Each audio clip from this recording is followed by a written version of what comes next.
My name is Marcus Webb, 28, and I work night maintenance and security for the county communications yard outside Briar Hollow. I wear a black hoodie with a faded logo, dark jeans, and steel-toe boots, because nights are cold and alarms don't wait for the radio gates and camera sheds. On Tuesday in early November, the first crow arrived at the chain-link fence before sunset and stared straight into the glass guard booth. Its head didn't bob. It blinked once, slow, like it was saving the image behind my eyes, then called 3 clipped notes like code on a keypad.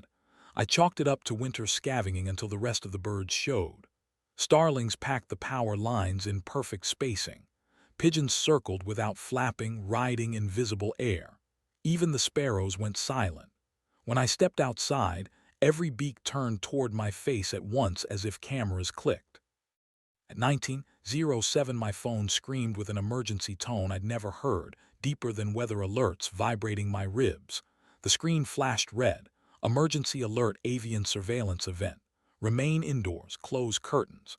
Do not make eye contact with BIRDS at windows.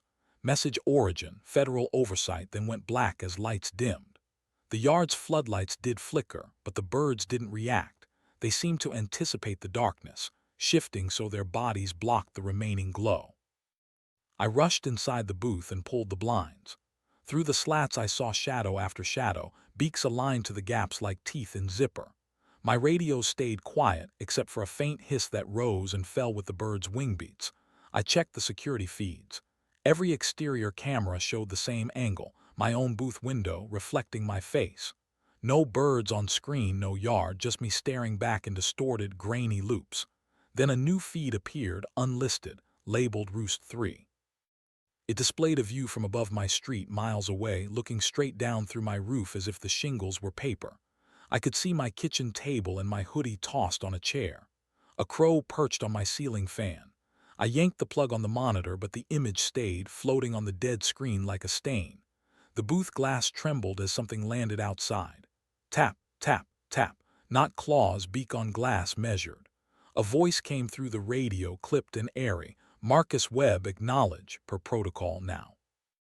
I didn't answer. The alert had said don't. Still, the radio repeated it, and each repetition sounded less like a dispatcher and more like a flock trying to shape one throat. Marcus Webb, the syllables rasped. Outside, wings shuffled in unison. The blinds swelled, pushed by a pressure like eyes. Something struck the rear gate, metal clanging across the yard. I grabbed my flashlight and keys, then stopped. Rule 2 had been implicit, don't go outside. But if the gates failed, the station network would fail and the town would go blind. I cracked the door and aimed the beam low. The light caught birds on the gravel, arranged in concentric circles around the booth, heads facing inward. In the center lay a dead squirrel, split down the spine as if opened with a scalpel. Above it, a raven stood taller than the rest, chest puffed, watching me through the glass. The raven lifted one wing and pointed, actually pointed toward the road beyond the fence like a man giving directions. Behind it the circles rotated, synchronized, feathers whispering. My phone buzzed with an addendum. If you have been indicated, do not comply. Stay visible, stay lit. I swallowed and backed away. In the equipment room I found Holcomb's cabinet unlocked. Inside sat a folder stamped Project Lamplight and another labeled Ornithological Array. The first page mentioned distributed visual assets and line-of-sight harvest. A note read, Webb, if they point, don't go. If they tap, don't answer. If they gather, you're already listed. The second page had photos of rooftops covered in birds, each annotated with a time and a male name. I recognized some. Deputy Aaron Klein, trucker Dale Pritchard. Beside each was a status box. 2 were circled in red, missing. 1 read, recovered, nonverbal. My stomach sank and my throat dried. A crash sounded from the front lot, followed by caws that rose and fell like laughter. In the booth drawer I found the old flare gun. The note echoed, stay visible, stay lit. I loaded 1 flare, hands shaking, and aimed upward through the window slit as feathers scraped glass. The flare burst red above the yard. Every bird snapped toward it at once, bodies twitching like something remote-controlled. The circles loosened, and I saw the thing at the rear gate. Crows woven together, wings locked, forming a single long shape that moved as one, dragging a rod, a leg.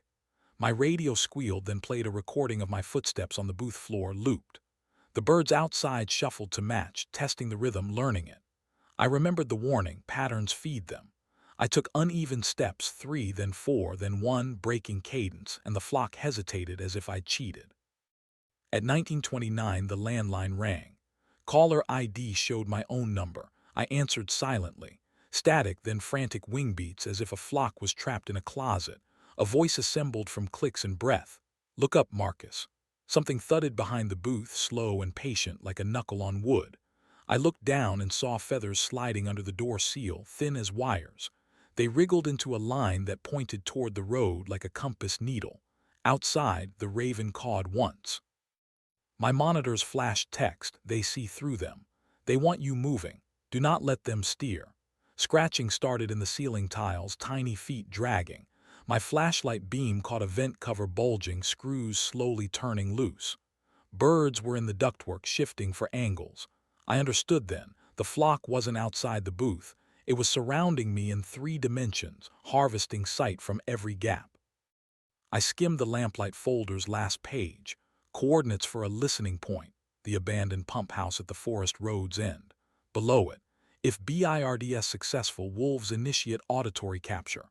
A final note, Holcomb's handwriting: "Once they have your face, they don't need you." The door handle twitched, gentle, inviting. Through the slats, the raven pointed at the door, then at my chest, then toward the road, again and again.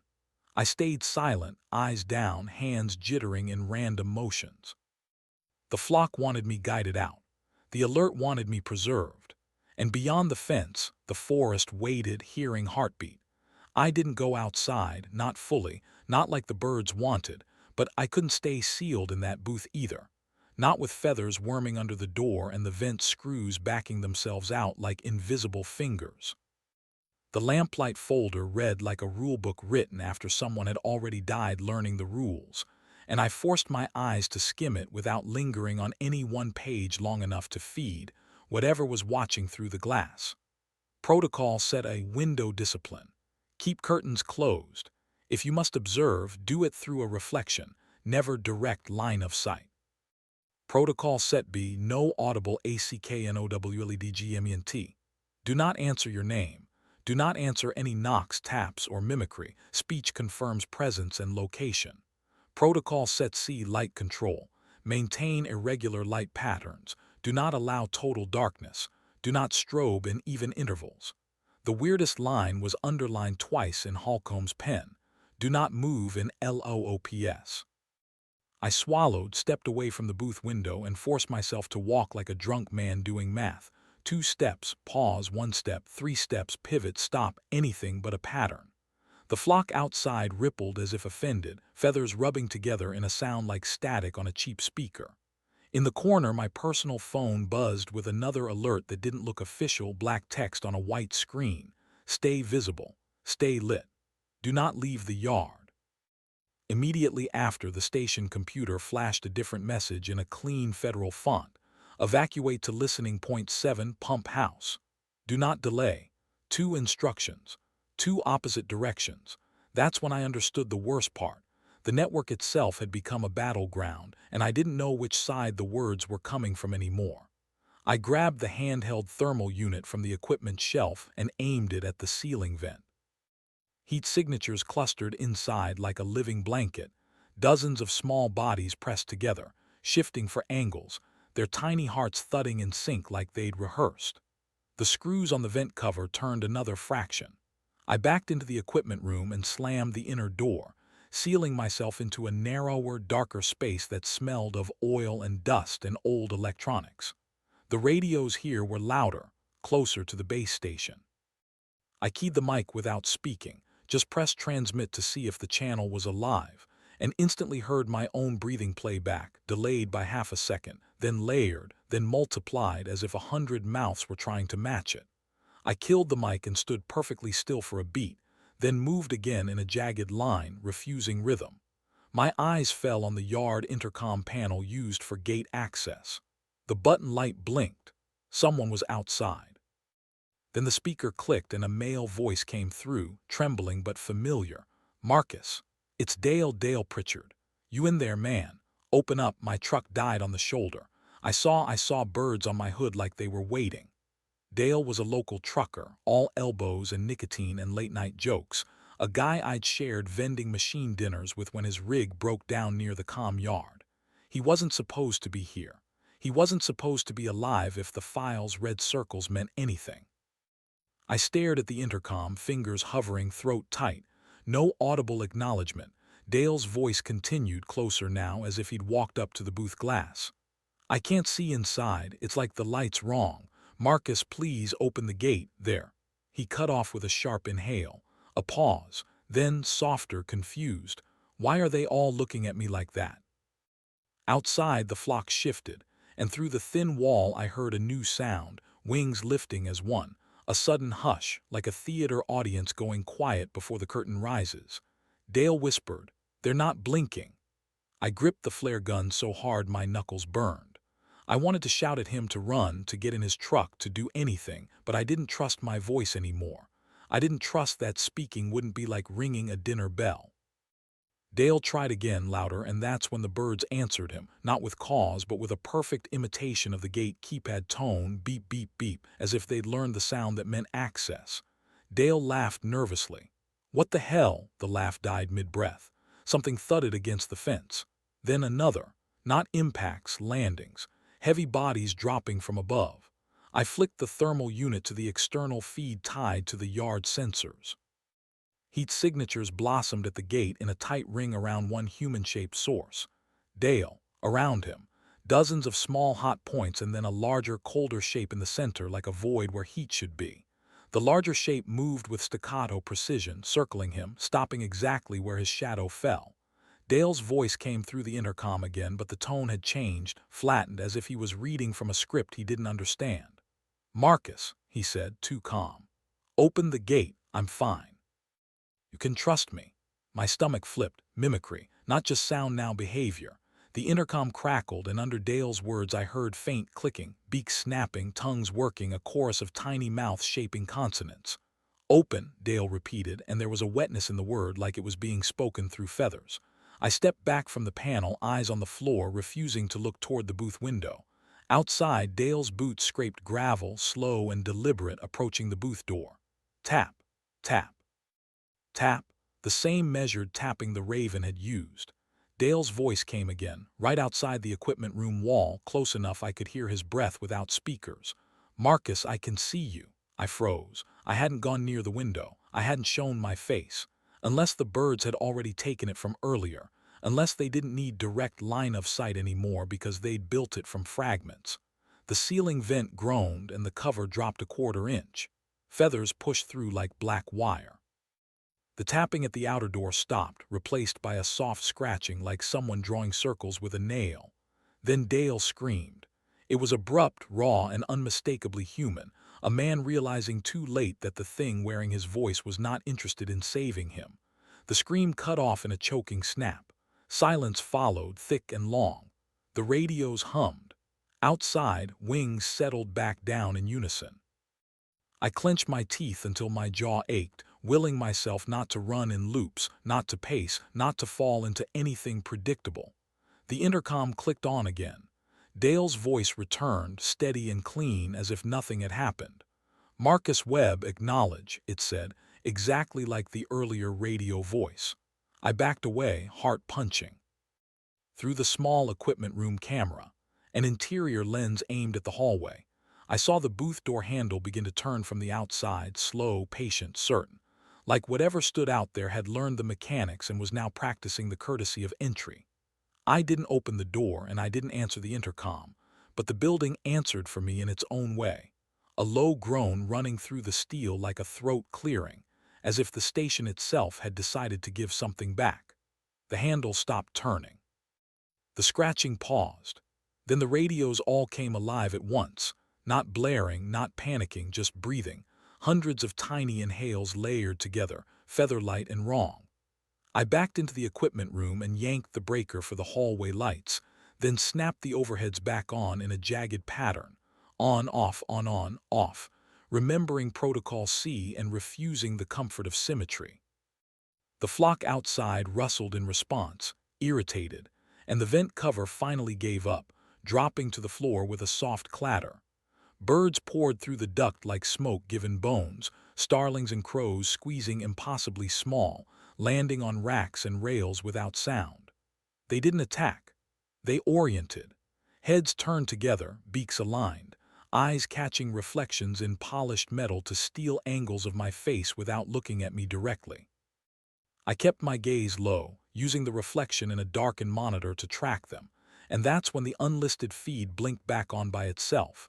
Roost 3, now showing a grid of interiors, dozens of living rooms and kitchens and bedrooms across Briar Hollow, each with a bird perched somewhere high, curtain rods, ceiling fans, smoke detectors. Every feed had a tag and a name. My name pulsed in yellow on 3 of them. The lamplight folder had warned about line-of-sight harvest, but this was worse. This was indexing. I scrolled with my knuckle, careful not to linger. A new document overlaid the grid. Project Lamplight Phase Shift Initiate Transfer. Beneath it, a checklist ticked itself off. Visual capture complete. Behavioral cadence partial. Vocal assembly in progress. A handwritten addendum appeared, Holcomb, S again, but shakier than before. If phase shift starts, they will try to move you. Don't let them decide where. Outside, the flock reformed, cause resuming in a low, conversational register. The intercom clicked on without prompting and played back Dale's scream. Not the raw one, but a cleaned version, trimmed, normalized, looped, like a ringtone. I clenched my fists and forced myself to take a step, then a pause, then a sidestep, breaking the urge to freeze. The birds inside tracked my motion with their heads but didn't follow, as if they were recording rather than chasing. A new alert hit my phone, headerless, stark. Evacuate to listening point 7. Bring no recording devices. Do not look back. At the same moment, the station computer flashed a contradictory directive with a federal seal. Shelter in place. Maintain visibility. Wait for containment. 2 voices again, 2 outcomes. I thought of the wolves' note at the bottom of the lamplight page and felt the forest beyond the fence lean closer, hearing the birds argue. A raven hopped from the rack to the floor and tilted its head, one eye on me, one eye on the door, then wrapped its beak twice against the concrete and pointed, actually pointed, toward the rear exit that led to the service road and the old pump house. The gesture was crisp, rehearsed. The intercom played Dale's calm voice again. You can trust me. The birds inside lifted as one and resettled in a different configuration, forming a corridor through the equipment room toward the exit, their bodies making a dark arrow. They want you moving. The message scrolled across the Roost 3 feed in block text, then dissolved into feathers. I realized then that staying put wasn't neutral. It was data-rich. If I didn't move, they would finish the vocal assembly and move me later, wearing my own instructions. I grabbed the flare gun, shoved the lamplight folder into my hoodie, and kicked open the rear door into the yard, firing a flare low and left to tear a hole in their formation rather than above, where it would synchronize them. Red light smeared the gravel. The flock split unevenly, confusion rippling through it like wind through tall grass. I ran, but not straight and not fast. 3 steps forward, 2 sideways, a pause, a sudden turn, forcing chaos into my silhouette. Birds lifted, resettled, recalculated. At the gate, the cold shape from the thermal feed rose from the gravel, taller than the rest. Feathers fused into a ribbed mantle around a long, narrow core that drank light. It didn't flap.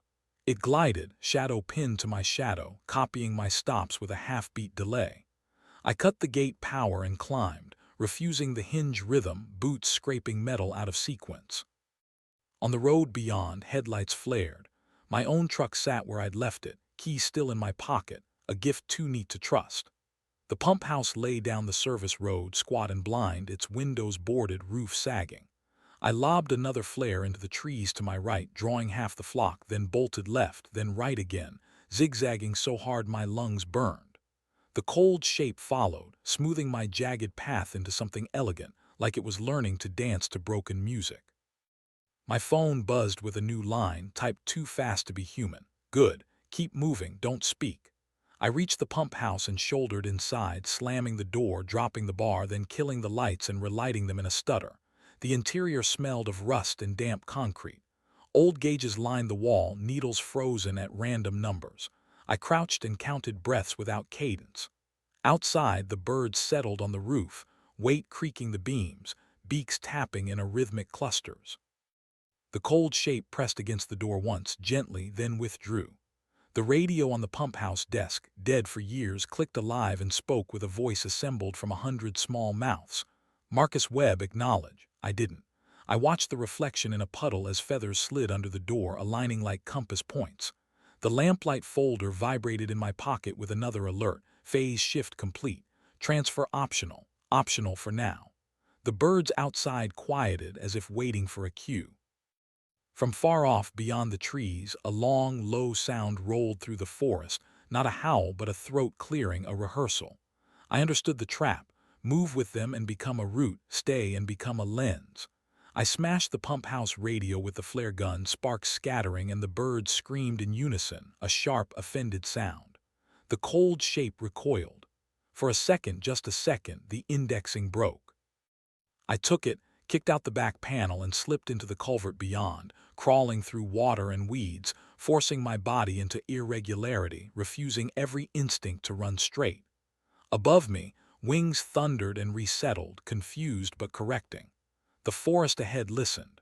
The wolves warmed their throats, and the birds, denied a clean transfer, began to argue among themselves with my voice. I didn't stop crawling until the culvert spat me out into a drainage ditch on the far side of the service road, lungs burning, hands numb, body shaking with the kind of adrenaline that feels poisonous once it settles. I forced myself to rise in broken motions, half stand, crouch, sidestep, anything but a clean, readable movement, because above me the air was alive with wings, the sound not frantic but organized, like a meeting reconvening after a disruption.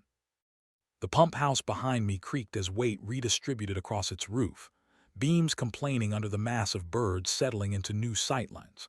I slipped into the trees, keeping low, counting my steps wrong on purpose, doubling back for two, cutting sharp angles so my path made no sense even to me. The forest here wasn't deep yet, just a band of scrub and young pines before the old growth, but the darkness felt thicker, layered, as if the birds had already sketched it with invisible lines. My phone buzzed again, screen lighting my palm with a message that made my stomach drop. Transfer failed. Initiate escort. Immediately after, another line appeared, crude and human in its spacing. Running makes IT cleaner. I shut the phone off and hurled it into the ditch, listening to the splash break the night into irregular noise, hoping it would poison whatever map they were drawing. Above, the flock split, a wave of bodies peeling off to follow the sound, another wave holding position to maintain coverage. I felt the cold shape slide back into my shadow, a pressure without weight, copying my pauses with a half-beat lag, smoothing my jaggedness into something legible. I ducked under a fallen branch, scraped my hoodie deliberately on bark, then leapt sideways into brambles, tearing fabric, skin, rhythm. The cold shape hesitated, recalculated, then flowed after me, its outline briefly visible as the moon caught feathers fused into a ribbed mantle around a narrow core that swallowed light. From behind me came voices, not cause now, not clicks, but words assembling themselves with confidence, practiced in the pump house argument. Marcus, left. Marcus, slow. They were coaching the flock with my name as a metronome. I bit down on my tongue to keep from shouting and tasted blood, welcomed the pain as noise in my head that wasn't theirs. The forest opened onto a shallow ravine where runoff cut a crooked path through stones. I slid down on my back, boots first, then scrambled up the opposite bank in a stuttered climb, counting breaths out of order. The birds above reoriented, some lifting, some staying to maintain a ceiling of eyes. A shadow dropped in front of me with a soft thud, the raven, chest puffed, head cocked, one eye bright, the other lost in shadow. It pointed again, crisp as a traffic cop, directing me toward the deeper trees. I went the other way, crashing through saplings, making ugly, loud, non-repeating noise. The raven clicked, annoyed, and lifted, its place taken by two crows who mimicked the pointing gesture less cleanly, as if still learning wrist from wing. Ahead, the ground dipped into old growth, trunks thick enough to hide behind, understory sparse. I changed pace, slow now, almost casual, then bolted without warning, then stopped dead, then sidestepped behind a trunk and froze. The cold shape overshot me, gliding past with a hiss like feathers drawn through a zipper, then corrected, its surface rippling as if a dozen small bodies were adjusting inside a sleeve. For a heartbeat, the indexing broke. I took it and veered downhill toward the creek, plunging my hands into the water, smearing mud across my face and hoodie, breaking my silhouette, killing reflections. The birds screamed in protest, a sharp, offended sound, and the voices wobbled, syllables slipping. Marcus became Macaeus, then clicks again. I moved upstream for 5 steps, then downstream for 3, then crossed, then doubled back, turning the water into a maze. On the far bank, a figure waited, human-shaped, too still. For a stupid instant, hope flared. Then it spoke with my voice, steady and clean. "You're safe now." The figure stepped forward, and moonlight revealed feathers stitched into a coat around a man's frame, eyes too bright, smile wrong by a fraction. Recovered nonverbal, the file had said. I backed away, refusing eye contact, and the figure's smile stretched as if tugged by strings. "Come on," it said, using my cadence, my pauses. "They can't see you if you come with me." Above, the flock settled into a new geometry, pleased. I turned and ran, not straight, leaping rocks, sliding, stopping, starting, letting my body become a mess no one could transcribe. The wolves sounded then, far off, not howls yet, just the low clearing of throats, a promise warming up. The birds answered with a conversational murmur, and the cold shape surged, faster now, its half-beat delay shrinking as it learned. I reached a logging road and skidded onto gravel, the sudden texture change snapping my rhythm again. Headlights flared ahead, an SUV idling sideways across the road, hazards blinking irregularly. A man leaned out the window, face lit by dash glow, waving me over. "Federal oversight," he called. "We've got you. Get in." The blinkers pulsed wrong, too quick, one slow, then two, irregular enough to be convincing. I slowed, then stopped, then took a step back instead. The man's smile tightened. The birds perched along the SUV roof in neat spacing. The cold shape pooled beneath the chassis like oil. "Marcus," the man said gently, "don't make this harder." I hurled my flare gun at the hood and fired as it bounced, the flare skittering under the SUV, igniting a red smear. Birds exploded upward, offended chaos tearing a hole in their order. The cold shape recoiled, its outline shredding into parts. I bolted past the SUV, cut into the trees, then cut back, then stopped, then crawled, then sprinted again, refusing every clean line. My lungs screamed. My legs shook. Behind me, the voices argued, my name breaking apart as control slipped.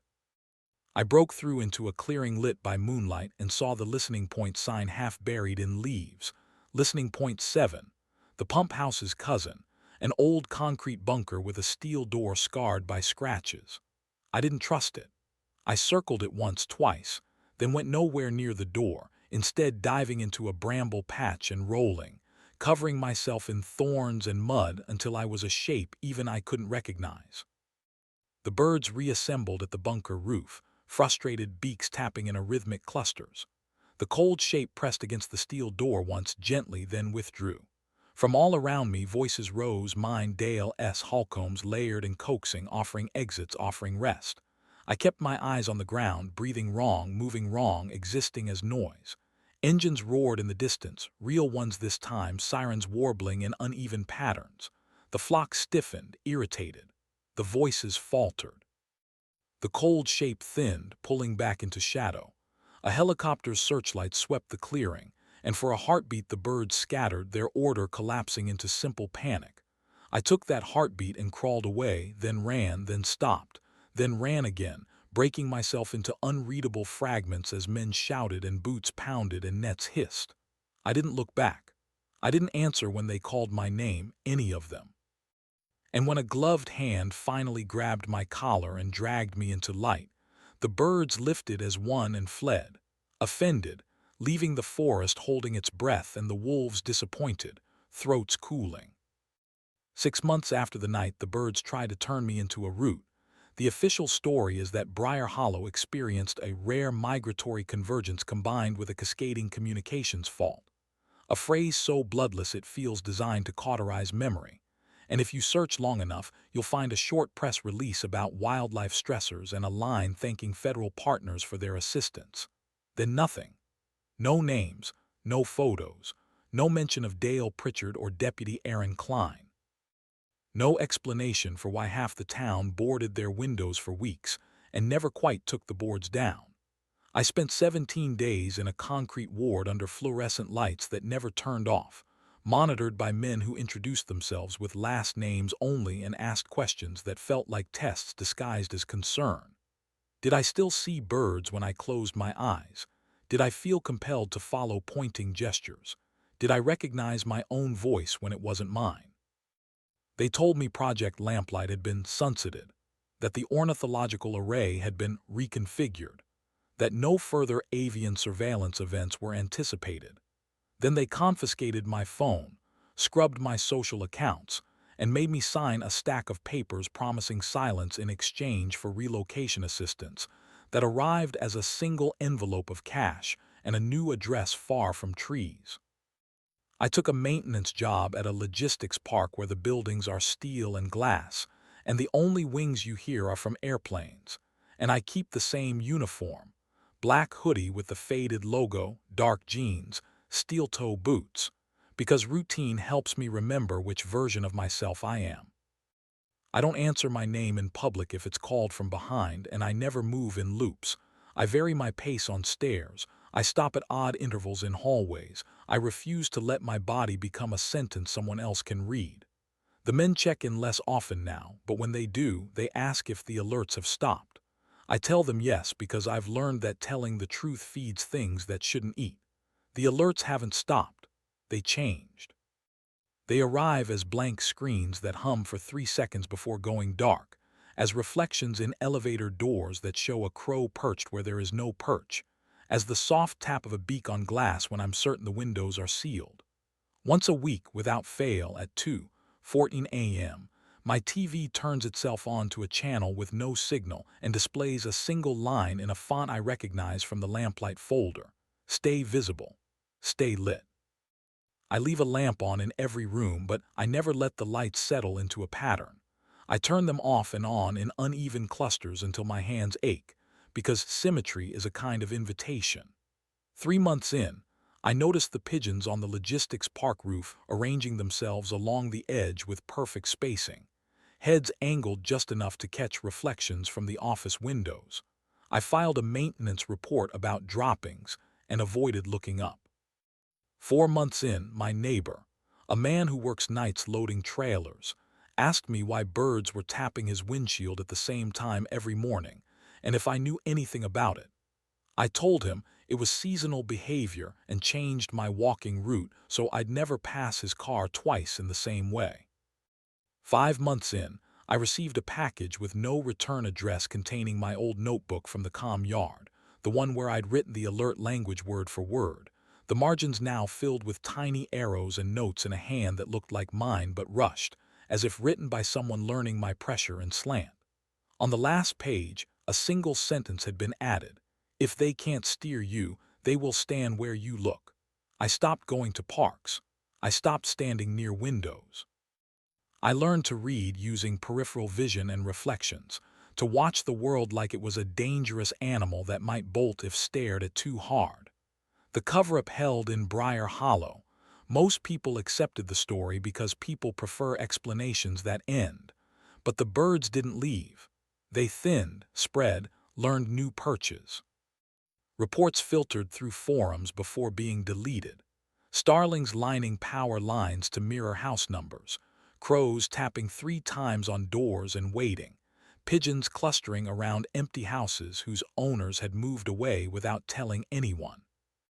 A classified memo found its way into my mailbox one morning, folded small, stamped Project Lamplight post-mortem, stating that the array had proven cost-effective but difficult to bound, that transfer attempts via human locomotion remain unreliable, and that standing protocols should emphasize stationary indexing until auditory assets, see Wolf audit, mature. The wolves again. I don't live near forests now, but sometimes late, when the city quiets, I hear a low sound between buildings like a throat clearing far away, and I shut my mouth and break my breathing into uneven pieces until it passes. Last week, during a rainstorm, I caught my reflection in a puddle outside the loading dock and watched a pigeon's head appear over my shoulder in the water, eyes bright, beak pointed. Not at me, but at where I would have been if I'd taken my usual step. I changed my step. The pigeon flapped, annoyed. Tonight, as I write this, there's a bird on the fire escape across the alley, silhouetted against a lit window that isn't supposed to be lit. It turns its head in precise increments, cataloging, and when a car alarm chirps 3 blocks away, it swivels without moving its feet as if it doesn't need to. My phone buzzes once with a vibration pattern I don't recognize, then goes still. When I unlock it, there's no message, but the camera app is open, recording nothing. I leave it face down and keep typing with the lamp on too bright, hands moving in uneven bursts. I don't know if Project Lamplight ended or simply learned patience. I don't know how many of us are listed now, how many names pulse yellow on a grid somewhere. I do know this. Birds don't need to follow you to watch you, and they don't need your eyes if they can teach the world where to look. A shadow passes the alley light, wings whispering, and something taps, once, twice, then stops before the third. I don't answer, I don't look up, I stay visible, I stay lit. And I wait, refusing to become a direction.